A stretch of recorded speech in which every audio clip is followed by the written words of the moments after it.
साल 1980 में किताब पब्लिश हुई थी। नाम था द ट्रैक्स। इसे लिखा था रॉबिन डेविडसन नामी एक ऑस्ट्रेलियन महिला ने। किताब की कहानी असल में उसकी जिंदगी की कहानी थी। साल 1977 में रॉबिन ने पश्चिमी ऑस्ट्रेलिया के सबसे बड़े रेगिस्तान को पार करने का फैसला किया, जो एलिस स्प्रिंग से शुरू होकर हिंद महासागर के तट पर खत्म होता है। इस लंबे सफर पर उसके साथ 5 जानवर थे, 4 ऊंट और एक उसका पालतू कुत्ता। 9 महीने वो बंजर रेगिस्तानों में भटकती रही। इस फिल्म की कहानी असल में उसी किताब पर बेस्ड है।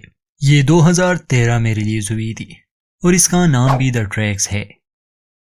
हमारे चैनल को सब्सक्राइब करना ना भूले।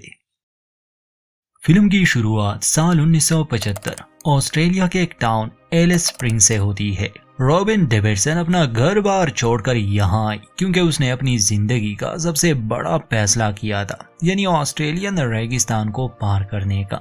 मगर रॉबिन के पास ना तो रहने की जगह थी, ना ही पैसे जिससे वो अपनी यात्रा कर सके। तो टाउन में आते ही सबसे पहले वो अपने लिए काम ढूंढने में लग गई। रॉबिन ने कुछ खास लोगों को लेटर्स भी भेजे थे जिसमें उसने अपनी इस यात्रा का जिक्र किया था, मगर अभी तक किसी की तरफ से कोई मदद नहीं मिली थी। कुछ दिनों के लिए उसे टाउन में काम मिल जाता है और रहने की जगह भी, मगर अपने सफर के लिए उसे 3 ऊंट चाहिए थे। इसके अलावा जरूरी सामान और राशन। ऊंट इसलिए ताकि वो उसका भार उठा सके।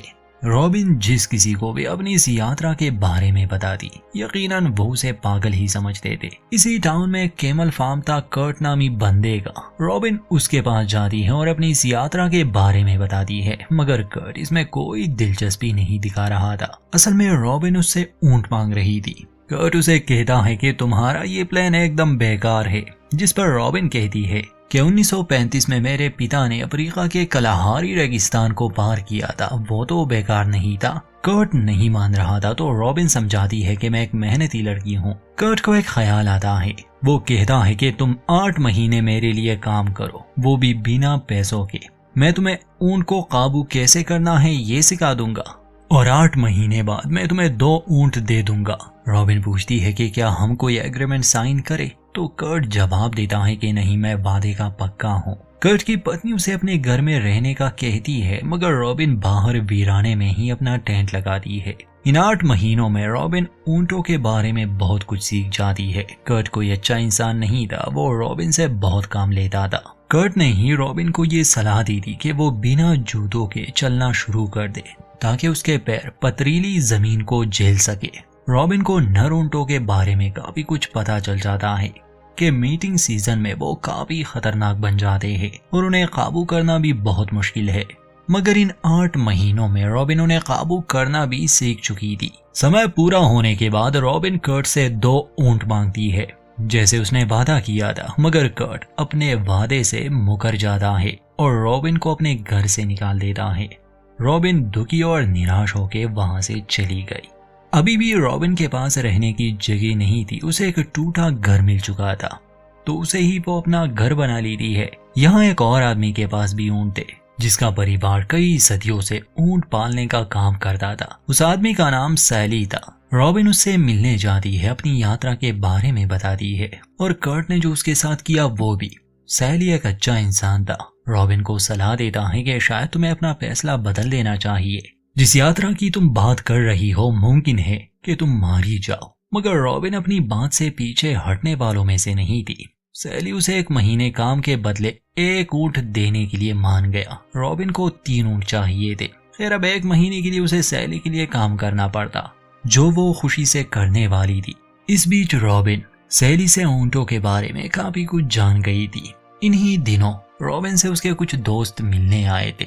रॉबिन को इस हाल में देखकर उनके दोस्तों को तरस तो आता है। वो रॉबिन को सलाह देते हैं कि वो अपनी सफर को कम भी कर सकती है, मगर रॉबिन को इसमें कोई दिलचस्पी नहीं थी। वो एक अलग इंसान थी जो दुनिया की भीड़ भाड़ और लालच से दूर रहना चाहती थी। ना तो रॉबिन को वो लोग पसंद आते हैं, ना ही उनकी बातें। उनमें से एक फोटोग्राफर जिसका नाम रिक था, और रिक ने ही रॉबिन को ये मशवरा दिया था कि नेशनल जियोग्राफिक वाले उसकी यात्रा को स्पॉन्सर कर सकते हैं। वैसे भी रॉबिन को पैसों की जरूरत थी, तो अगले दिन ये लोग चले जाते हैं।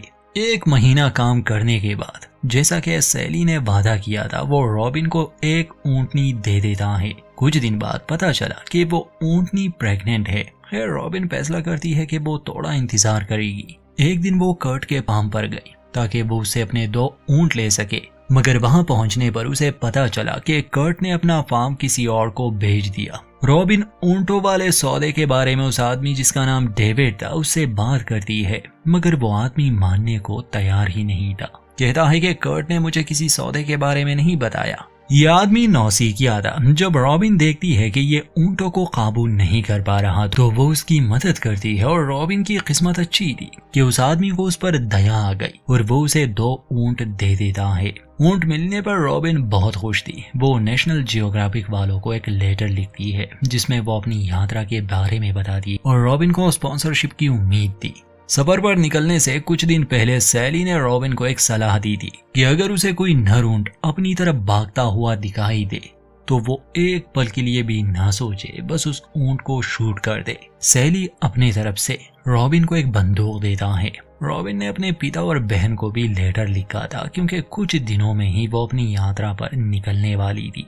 रॉबिन की बहन ने एक शादीशुदा जिंदगी चुनी थी। दिल ही दिल में वो रॉबिन के लिए भी यही चाहती थी कि वो सामान्य जीवन गुजार सके, मगर रॉबिन अलग थी। हाँ, पिता रॉबिन के हक में थे क्योंकि वो खुद भी एक ट्रेवलर रह चुके थे। कुछ दिन बाद नेशनल जियोग्राफिक वालों की तरफ से एक खबर मिलती है जिसमें वो स्पॉन्सरशिप के लिए तैयार थे, मगर उनकी कुछ शर्तें थी, जैसे उनका एक फोटोग्राफर सफर के दौरान उसकी तस्वीरें लेगा। वो और कोई नहीं, रिक ही था। रिक रॉबिन के लिए सफर का कुछ जरूरी सामान ले आया था। फिर वो दिन भी आ गया जब रॉबिन को अपनी यात्रा पर निकलना था।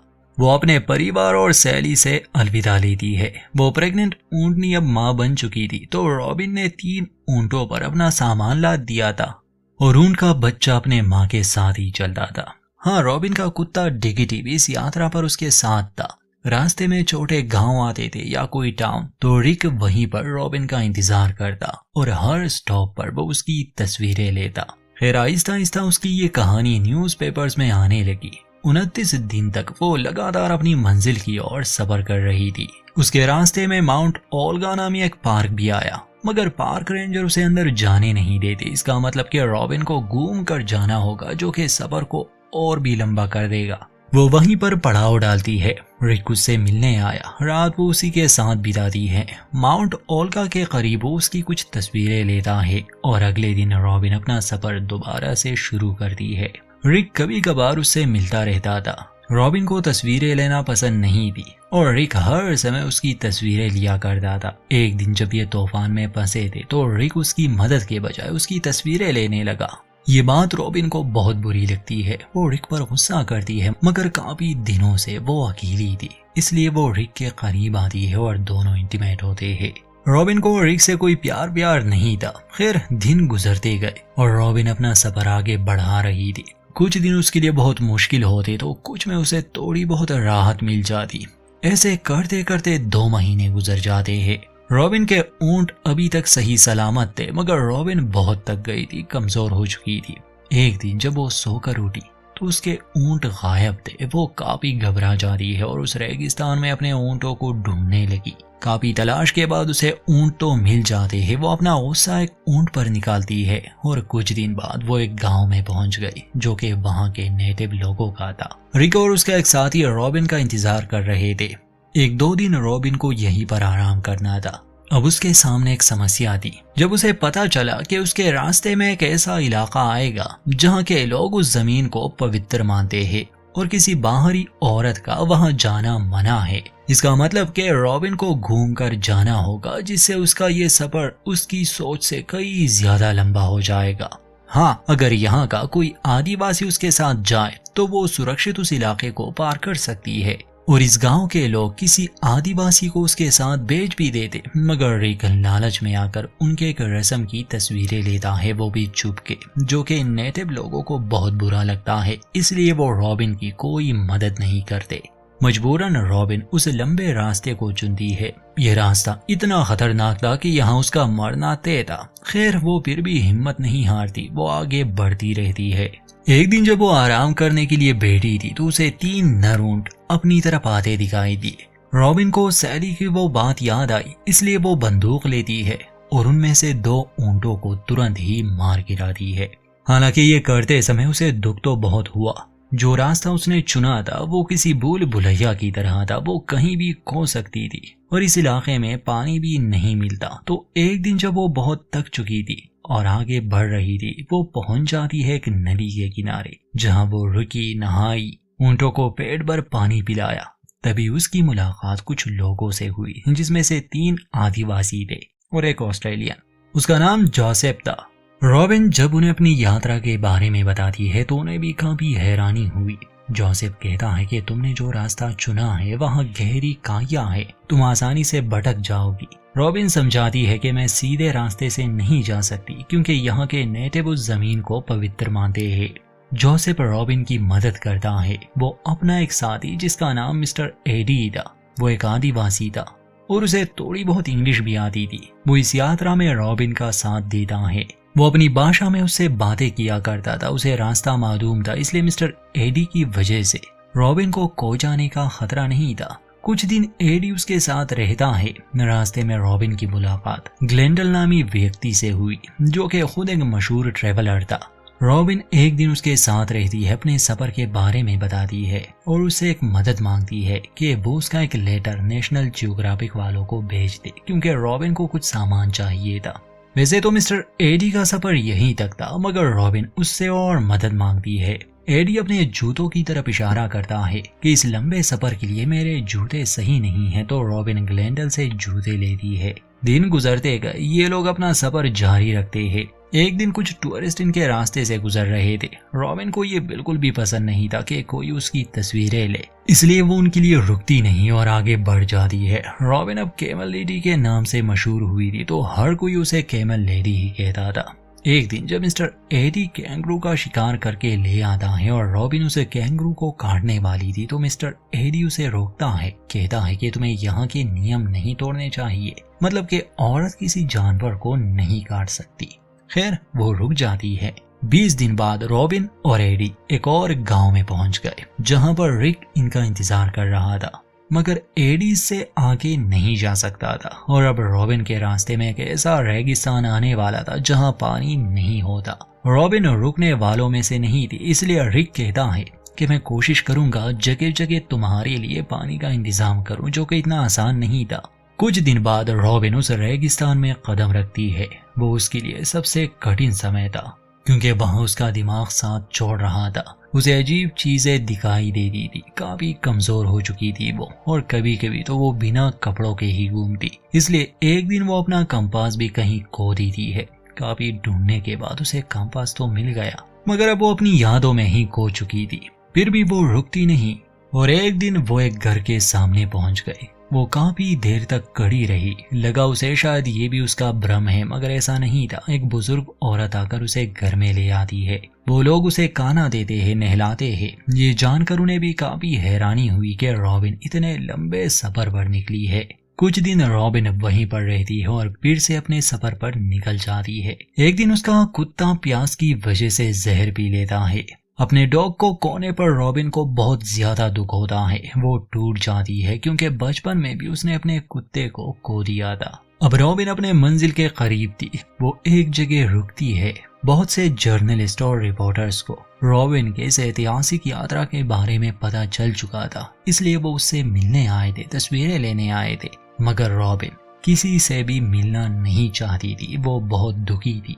अब की बार दोनों समुद्र के किनारे मिलने वाले थे। रॉबिन ने लगभग अपना सफर पूरा कर लिया था।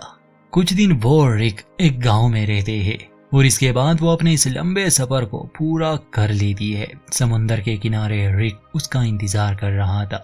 हालांकि बहुत से लोग उसे देखना चाहते थे, मगर रॉबिन को भीड़ भाड़ पसंद नहीं थी, इसलिए उसने एक अलग जगह चुनी थी जो सिर्फ रिक को मालूम थी। वहां पहुंचकर उसे बहुत खुशी हुई। वो पानी में जाती है और एक हैप्पी एंडिंग के साथ इस फिल्म का अंत होता है।